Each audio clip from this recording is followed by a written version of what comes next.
आप सभी प्यारे बच्चों का फिर से स्वागत है। सभी को सुप्रभात। 2 दिन के बाद होने वाली हॉस्टल वार्डन परीक्षा की हम तैयारी कैसे करें, एग्जाम हाल में ऐसी कौन सी सावधानियां बरतें जिससे 101% हमारे सिलेक्शन के चांसेस बढ़ जाएं, ये आज हमारी चर्चा का मुख्य विषय है। और हम इस चर्चा को 3 चरण में आगे बढ़ाएंगे। एग्जाम हाल में पेपर कैसे सॉल्व करें,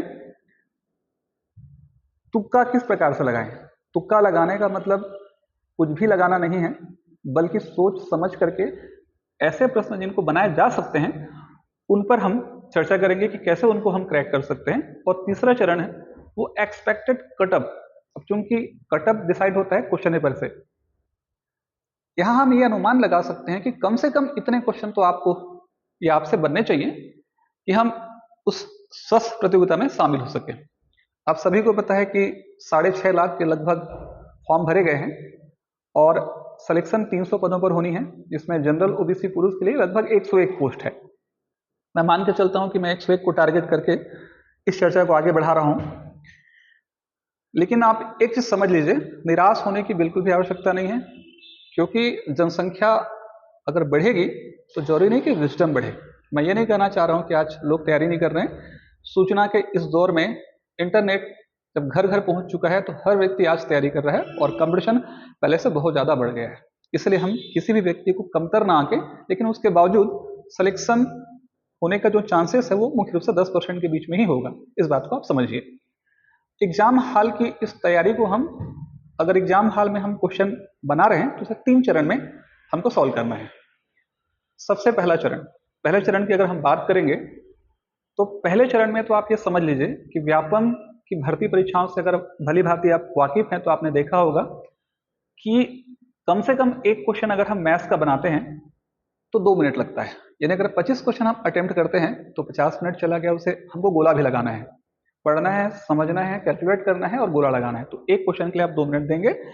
1 घंटा अगर केवल मैथ्स चलेगा तो बाकी कैसे उस 1 घंटे में आप 75 क्वेश्चन को सॉल्व कर पाएंगे। तो स्ट्रेटेजी हमारी क्या होनी चाहिए? सबसे पहली और आखिरी स्ट्रेटेजी तो ये होनी चाहिए कि आप उस 1 घंटे के समय अंतराल को कम कीजिए। कैसे? जैसे आपने मैथ्स बनाना शुरू किया, पहले प्रश्न को पढ़िए, बन रहा है तो ठीक है, नहीं तो छोड़िए। सेकंड प्रश्न पढ़िए, बन रहा है तो ठीक है, नहीं तो छोड़िए। मैं ये भी उम्मीद कर रहा हूं कि कम से कम आप 20 प्रश्न हल कर सकते हैं। आप 40 से लेकर के 45 मिनट तक के समय को रखिए। ये जो 45 मिनट का समय से ऊपर नहीं होना चाहिए आपका मैथ्स। अब मैं अगर ये कह दे रहा हूं तो इसका मतलब ये नहीं कि आप हड़बड़ाएंगे। आप अपने दिमाग को संतुलित अवस्था में, शांत अवस्था में रहते हुए आप क्या करें, पहला क्वेश्चन अटेम्प्ट करें, बना तो ठीक है, नहीं बना तो आगे बढ़िए। पूरे आपको 25 मैथ्स को टारगेट करने हैं। मान लिया जाए कि आपने वहां पर 20-22 क्वेश्चन अटेम्प्ट किए हैं या 20 क्वेश्चन अटेम्प्ट किए हैं, 5 बचे हैं, आप छोड़ दीजिए। जैसे ही 45 मिनट हुआ, अब आपके पास लगभग सवा घंटा नहीं है बल्कि 1 घंटा है। अब बाकी बचे हुए 1 घंटे में आपको 75% क्वेश्चन अटेम्प्ट करने हैं। उन क्वेश्चनों का क्रम कैसा, किसी भी क्वेश्चन को बनाने का वहां क्रम कैसा होना चाहिए, ये आपके नॉलेज, आपके प्रैक्टिस के ऊपर डिपेंड करता है। तो मैं अपनी सुविधा के हिसाब से बता रहा हूं, इसमें आप हेर फेर भी कर सकते हैं। अब अगर सेकेंड चरण आपको कंप्यूटर बनाना है, क्योंकि कंप्यूटर बहुत इंपॉर्टेंट है। अगर आप मिनिमम कम से कम 15 क्वेश्चन अगर नहीं ला पाएंगे तो आप पास भी नहीं होंगे और आपकी कॉपी चेक भी नहीं होगी। इसलिए जहां तक मेरा अनुमान है, मेरा अनुभव है कि आपको कंप्यूटर को सेकेंड अटेम्प्ट में सॉल्व करना चाहिए। कंप्यूटर में 30 क्वेश्चन है। आप इजी वे में समझ सकते हैं इस चीज को कि कम से कम उस 30 में से अगर आप 25 नहीं बनाएंगे तो शायद कंपटीशन में आप रह भी नहीं पाएंगे। 20 प्लस तो होना ही चाहिए एनी हाउ, किसी भी कंडीशन पे। क्वेश्चन बहुत हार्ड आ गया तो कटअप कम जाएगा, बहुत इजी आ गया तो कटअप ज्यादा चला जाएगा, ठीक ठाक आया तो वैसा ही जाएगा जैसा हमेशा जाता है। ये भी इस बात के ऊपर निर्भर करता है। मान लिया जाए कि आप कंप्यूटर अटेम्प्ट करते हैं तो मिनिमम 25 क्वेश्चन तो आपको बनाने पड़ेंगे, क्योंकि 25 बनाएंगे तो भी उसमें 4-5 गलत होगा। अगर 4 भी गलत हुआ तो आपका नंबर 21 पे आएगा और 1 नंबर और कम होकर 20 हो जाएगा। मिनिमम आपको 15 नंबर चाहिए। तो एनी हाउ आप कंप्यूटर वाले पार्ट को पढ़िए, ध्यानपूर्वक अटेम्प्ट कीजिए। आगे मैं एक शब्द बता रहा हूं, उस शब्द को बहुत ध्यान से समझिए। यह शब्द केवल कंप्यूटर के लिए नहीं है बल्कि आगे आने वाले सारे सब्जेक्ट में नियम लगता है। जब हम क्वेश्चन पेपर सॉल्व करते हैं, कई बार क्या होता है कि क्वेश्चन पेपर को हमको लगता है कि थोड़ा सा एकदम श्योर है, तब तो बात अलग है। कुछ कंफ्यूजन होता है तो हम अटेम्प्ट कर जाते हैं। अगर किसी क्वेश्चन पे कंफ्यूजन हो रहा है तो जैसे मैं कंप्यूटर की बात कर रहा हूँ, कंप्यूटर में 30 क्वेश्चन है। किसी क्वेश्चन पर अगर आपको डाउट हो रहा है तो आप पहले चरण में तो वैसे ही बना रहे हैं, पहले चरण में सिर्फ वही बना रहे हैं जो आपसे बन रहा है, ये पहले चरण की बात है। तो आप मान लिया जाए कि आप क्या करते हैं, आपने 5वां क्वेश्चन लगाया, थोड़ा डाउट हो और आपने आंसर लगा दिया। अब आप देख रहे हैं कि वो 5वां क्वेश्चन जो है कंप्यूटर के 28वें 29वें क्वेश्चन से इंटर करेक्ट है, और आपको वहां समझ में आ रहा है कि भाई वहां तो गलत हो गया। इसलिए जहां भी शंका या किसी प्रकार का कंफ्यूजन है, रुक जाइए, कम से कम उस कंप्यूटर के भाग में पूरे 30 क्वेश्चन अटेम्प्ट कीजिए, फिर भले एक बार वापस उसे रिवाइंड कर सकते हैं। तो ये बहुत ज्यादा जरूरी है। बहुत सारी चीजें ऐसी होती हैं, इंटरकनेक्टेड होती हैं। अब इन बातों को बताने का उद्देश्य रीजन भी है क्योंकि मैं लगभग 27 साल हो गए मुझे पढ़ाते पढ़ाते, और मैंने भी अपने समय एग्जाम दिया है। हम लोग खुद व्यापम और पीएससी की परीक्षाओं को देते थे, सब ये गलतियां हुआ करती थी। उस अनुभव का निचोड़ है ये। तो वो गलतियां आपने 5वें क्वेश्चन में की थी, आपको पता चला 28वें क्वेश्चन में कि अरे यार वहां तो मिस्टेक हो गई। तो मिस्टेक नहीं होना चाहिए। तो आप थोड़ा सावधान रहिए, जो बन रहा है पहले चरण में उसे ही बनाइए, और मिनिमम कम से कम 20 प्लस तो पहले चरण में आपका कंप्यूटर बनना ही चाहिए, तभी आप आगे बढ़ सकते हैं। उसके बाद जो मेन सावधानी है, अब देखिए ये सावधानी सिर्फ कंप्यूटर में नहीं बल्कि अदर सब्जेक्ट के लिए भी उतनी ही ज्यादा जरूरी है। कैसे? जैसे मैं आपको एक एग्जांपल देता हूं। मैन बुकर पुरस्कार 2023 किसे दिया गया? मैन बुकर 2023 किसे दिया गया, ये प्रश्न है। अब चूंकि हाल ही में मैन बुकर पुरस्कार जिस पर्सन को दिया गया था वो आपको याद है। मैन बुकर पुरस्कार का आपका जो आंसर याद है वो पहले ऑप्शन पे है। आपने पहले ऑप्शन को लगाया और आ गए, आपको लग रहा है कि सही है। और आप ध्यान दीजिए मेरी बात को, आपने क्या लगाया? मैन बुकर पुरस्कार 2023 पूछा है, जबकि अभी मैन बुकर पुरस्कार 2024 दिया गया है। तो इसीलिए सबसे पहली और आखिरी शर्त है कि अपनी गति को संतुलित रखते हुए, बहुत अधिक तेज नहीं, बहुत हड़बड़ी नहीं, धीरे नहीं, इस अवस्था में कि दोनों हैंडल हो, आप पूरे प्रश्न को बहुत सावधानी पूर्वक पढ़िए कि एक्चुअल में क्या पूछा है। ये बहुत इंपॉर्टेंट बात है ना, एक्चुअल में क्या पूछा है, आप पूरी सावधानी से पढ़िए कि वो मैन बुकर पुरस्कार 23 है कि मैन बुकर पुरस्कार 24 है। या जैसे आपको कोई चाल निकालने की बात कर दे, आपने चाल निकाली और वहां पर ध्यान रखिए आपका चाल आंसर आया, मान लिया जाए कि आपका आंसर आया है 33, पहला ऑप्शन 33 है और आप आगे बढ़ गए। जबकि सवाल में आपने जब प्रश्न को बनाना शुरू किया था तो 33 किलो प्रति घंटा आ रहा था और ऑप्शन में 33 मीटर पर सेकेंड दिया है। तो व्यापम ऐसी बहुत सारी चीजों को प्रश्नों के माध्यम से देने की कोशिश करता है। आपकी मानसिक योग्यता का भी परीक्षण है कि एक ऐसा व्यक्ति जो मानसिक रूप से मजबूत हो वो व्यक्ति प्रशासन में अच्छे से काम कर पाएगा, प्रेशर हैंडल कर पाएगा। इसीलिए ऐसे प्रश्न आते हैं तो बहुत सावधान रहिएगा, पूरे प्रश्नों को पढ़िएगा, पूरे ऑप्शन को बहुत ध्यान से पढ़िएगा, उसके बाद ही आगे बढ़िएगा। कंप्यूटर का पार्ट हो जाने के बाद जहां तक मुझे लग रहा है कि आप हिंदी जैसे विषय को पकड़िए। 5 क्वेश्चन हिंदी में आने वाले हैं, 5 क्वेश्चन हिंदी से बनेंगे। हो सकता है कि क्रमबद्ध अगर अगला हो तो अगला ही बना सकते हैं, ऐसा नहीं। हिंदी के 5 क्वेश्चन को बनाइए, 5 क्वेश्चन सटीक बनेंगे। और मेरा ये वो है कि ये सजेशंस है, क्योंकि हम हिंदी भाषी क्षेत्र के लोग हैं, इंग्लिश थोड़ा सा वीक होता है तो इंग्लिश पे ज्यादा समय ना दे करके, हो सकता है कि मेरी जो बातें हैं वो ऐसी भी हो सकती हैं कि इंग्लिश मीडियम वालों के लिए ये सही ना लगे। आप अपनी सुविधा के हिसाब से विचार कर सकते हैं कि इंग्लिश में ज्यादा समय वेस्ट ना करके थोड़ा स्पीड से बढ़िए, जितना बन रहा है उसमें बनाइए। या हो सकता है कि इंग्लिश को सबसे आखिरी में बनाइए, क्योंकि वो टाइम टेकन होगा और वहां उसके सही होने के चांसेस थोड़े कम होते हैं। हिंदी होने के बाद, इंग्लिश होने के बाद एक सब्जेक्ट आएगा बाल मनोविज्ञान। आपको मैं बार बार समझा रहा हूँ इस चीज को। बाल मनोविज्ञान एक अलग विषय है, कठिन विषय है, जो शिक्षक भर्ती से जुड़ा हुआ है। अब उस बाल मनोविज्ञान को जिसने बहुत अच्छे से तैयार किया है, 10 प्रश्न आ रहे हैं, उसके सिलेक्शन के चांसेस थोड़े बढ़ेंगे। क्यों बढ़ेंगे? क्योंकि वो कठिन है, और कठिन है तो किसी से साधारण तरीके से नहीं बनेंगे। जैसे आप मैथ्स बना लेंगे, जीके बना लेंगे, तो बाल मनोविज्ञान की तैयारी आप ढंग से कीजिए, 10 नंबर बहुत होता है। आप पूरा जीके पढ़ेंगे, अथाह जीके पढ़ेंगे तो 15 नंबर है, और बाल मनोविज्ञान लिमिट पढ़ेंगे तो 10 नंबर है। अब आपने जब बाल मनोविज्ञान के प्रश्नों को सॉल्व करना शुरू किया, अब इसमें आपने कभी पढ़ा ही नहीं है कि इस थ्योरी को किसने दिया है। अब वहां तुक्का लगाने बैठेंगे तो फिर गलत होगा। तो उन 10 प्रश्नों में जो प्रश्न आपसे एकदम सटीक बन रहे हैं पहले उनको बनाइए, पहले चरण में उसको बना के आगे बढ़िए। बाल मनोविज्ञान के बाद आप पहुंचेंगे करंट और छत्तीसगढ़। तो करंट का विषय भी लगभग वही है, करंट का विषय भी लगभग वही है कि आपको अगर मालूम है तो बनाना है, थोड़ा बहुत रिस्क लिया जा सकता है। आप सामान्य समझ रखते हैं, पेपर पर पढ़ते हैं और आपने कुछ ऐसा चीज पढ़ा है जो आपको लग रहा है कि एक्सपेक्टेड हो सकता है, तो आप जरूर लगाइए। और उसके बारे में अ ब स द ही नहीं जानते हैं तो आप उसे छोड़ दीजिए, माइनस मार्किंग करके अपना रैंक पीछे करने से अच्छा है। छत्तीसगढ़ आपने पढ़ा है, छत्तीसगढ़ के प्रश्न आसान रहेंगे। मैं तो बोलूंगा कि छत्तीसगढ़ के पांचों प्रश्नों को लगाया जाना चाहिए। उसके बाद आप पहुंचेंगे जीएस। ध्यान रखिएगा, जीएस के सारे प्रश्नों को आप अटेम्प्ट कीजिए। कुछ क्वेश्चन ऐसे होंगे जो आपको उलझाएंगे और जहां तक उम्मीद है कि तैयारी अगर आप कर रहे हैं तो ज्यादा प्रश्न ऐसे नहीं होंगे, यानी हम उन 4 प्रश्नों को भी शामिल करें उस जीके में, हॉस्टल प्रबंधन वाले को, तो बच गए 11। उन 11 प्रश्नों में अधिकांशतः बन जाएंगे। कुछ ऐसा सवाल है जहां जबरदस्ती रिस्क लेने वाली बात है, उसको आप छोड़ सकते हैं। इतना करने के बाद आपके पास हिंदी इंग्लिश बचेगा और लगभग 100 नंबर के क्वेश्चन कंप्लीट हो जाएंगे।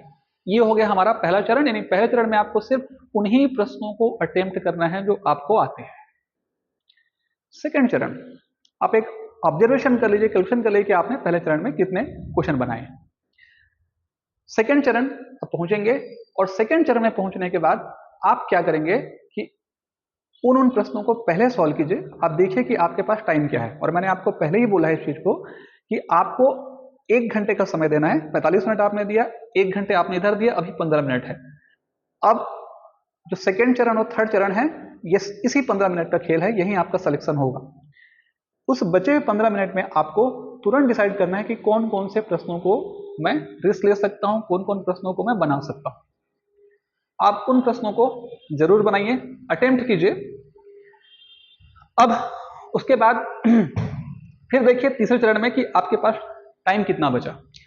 इस दरमियान तुक्का कैसे लगाएं। कठिन मेहनत का कोई विकल्प नहीं है, no substitute of hard work, ये सबसे बड़ा रोल है। लेकिन फिर भी आप यहां एक सावधानी बरत सकते हैं। 2 चीजों पर मैं गौर करूंगा।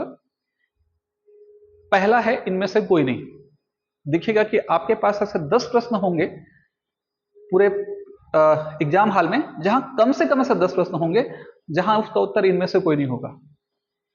और वे हर बार तो नहीं, लेकिन अधिकांश बार ऐसा होता है कि उन 10 में से 5 प्रश्नों के उत्तर इनमें से कोई नहीं होंगे। मैं नहीं बोल रहा हूं कि आप सभी उनमें कोई प्रश्नों को लगा के आ जाइए, मैं सिर्फ आपको यह समझाने का प्रयास कर रहा हूं, मैं सिर्फ आपको ये कहने का प्रयास कर रहा हूं कि अगर इनमें से कोई नहीं वाला ऑप्शन है तो ऐसी अवस्था में आपको अलर्ट होना है। आपको देखना है कि आपने जो सवाल फिर से पढ़ना है और वो देखना है कि वो जो प्रश्न आपको दिए गए हैं उनमें से कौन सा ऑप्शन हो सकता है कि ना हो। आपने प्रश्न को ध्यान से नहीं पढ़ा है तो यहां पर आप अलर्ट रहिएगा। और दूसरा तुक्का लगाने का जो सबसे बढ़िया तरीका है वो है इनमें से सभी। आज ऐसे बहुत सारे प्रश्न होंगे जिसमें बहुत सारे ऑप्शन ऐसे होंगे, इनमें से सभी, तो ऐसे प्रश्नों के उत्तर होने के चांसेस भी बहुत अधिक रहते हैं। वहां भी कम से कम अगर 10 क्वेश्चन है तो 5 क्वेश्चन के आंसर इनमें से कोई नहीं होंगे। ए बी सी तीनों इस प्रकार के प्रश्न, खास करके थ्योरिकल वाले पार्ट में, बाल मनोविज्ञान वाले पार्ट में, हॉस्टल प्रबंधन वाले पार्ट में, जीएस वाले पार्ट में ऐसे प्रश्नों की संख्या ज्यादा रहेगी। कंप्यूटर वाले पार्ट में भी हो सकता है। तो इस अवस्था में आप फिर से एक बार पढ़िए और विचार कीजिए, और लगता है कि इनमें ये सभी हो सकते हैं, तब आप जाकर के उसको आप बुला लगा सकते हैं। एक दूसरा महत्वपूर्ण बिंदु ये भी है जो बहुधा होता है, अक्सर होता है और अक्सर नहीं होना चाहिए। हम लोगों ने भी खूब गलतियां की है अपने समय में। जैसे एक एग्जांपल दे रहा हूं कि एक कैलेंडर वर्ष में इनमें से किस खिलाड़ी ने 1000 रन पूरे किए हैं। अब ये सवाल पुराना है, एक बार आ चुका है व्यापम में। तुरंत के तुरंत विराट कोहली ने एक कैलेंडर वर्ष में 1000 रन पूरे किए थे। अब विद्यार्थियों ने क्या किया, पूरा लाइन पढ़ा ही नहीं। और व्यापम क्या चालाकी करता है कि एक कैलेंडर वर्ष में 1000 रन पूरा करने वाला खिलाड़ी कई बार नहीं है को नीचे डाल देता है। खैर अभी इसको चर्चा करेंगे। वाला खिलाड़ी, अब आप विराट कोहली ने एक 1000 रन बनाए हैं कैलेंडर ईयर्स में, आप तुरंत गोला लगाते हैं, आगे बढ़ जाते हैं। Virat Kohli, Brendon McCullum, Ricky Ponting, और चौथा ऑप्शन रहेगा ये सभी, जबकि उसका आंसर ये सभी था। तो चूंकि तुरंत की घटना हमारे अवचेतन मस्तिष्क में बैठी होती है, हम प्रश्न पढ़े बगैर लगा देते हैं और एग्जाम हमारे हाथ से निकल जाता है। एक बहुत बड़ा मिस्टेक ये है, इस मिस्टेक को आपको बहुत सावधान रहना पड़ेगा। और दूसरी गलती ये होती है कि आपको एक प्रश्न दे देगा और वहां तक वो प्रश्न रहेगा एक लाइन में सीधा रहेगा, और नीचे की तरफ आप जाएंगे तो वहां पर रहेगा नहीं है, ऐसा लिख देता है नहीं है। और आपने क्या पढ़ा, एक लाइन को पढ़ा प्रश्न को, और आप एक्साइटमेंट में, और क्वेश्चन देखना ऐसे जो प्रश्न रहेंगे हार्ड नहीं रहेंगे, ऐसे प्रश्न इजी रहेंगे ताकि आपको फंसा सके वो। आपने पूरा नहीं पढ़ा, आपने पूरा नहीं पढ़ा और लगा दिया। तो आपको सावधान रहना है, गति को बराबर मेंटेन करना है, और उसके बाद फिर क्या करना है, आपको आंसर लगाना है वहां पे। तो ये कुछ ऐसे तरीके हैं जहां हम तुक्का लगा सकते हैं। दूसरा बड़ा चीज, तुक्का लगाने का एक तरीका और भी है। ऑप्शन देखिए, आपके पास 4 ऑप्शन हैं, उन 4 ऑप्शन में कौन से ऐसे 2 ऑप्शन हैं जिनके नहीं होने के चांसेस ज्यादा हैं, उन ऑप्शन को आप खारिज कीजिए और बाकी बचे 2, तो ऐसे में आप तुक्का लगा सकते हैं, तो आपको नुकसान नहीं होगा, क्योंकि 50% में कोई ना कोई एक होगा। तो सिलेक्शन के रेशियो के लिए एक बड़ा कारक ये भी है कि अगर 2 ऑप्शन आप हटा देते हैं तो आप बाकी 2 में से किसी एक को अपने सुविधा के हिसाब से लगा सकते हैं।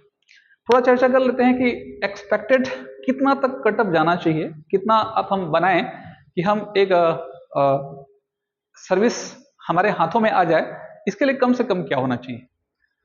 तो देखिए, ये तो डिपेंड करेगा क्वेश्चन पेपर कितना हार्ड आया है, कितना सरल आया है, इसको भी डिपेंड करेगा।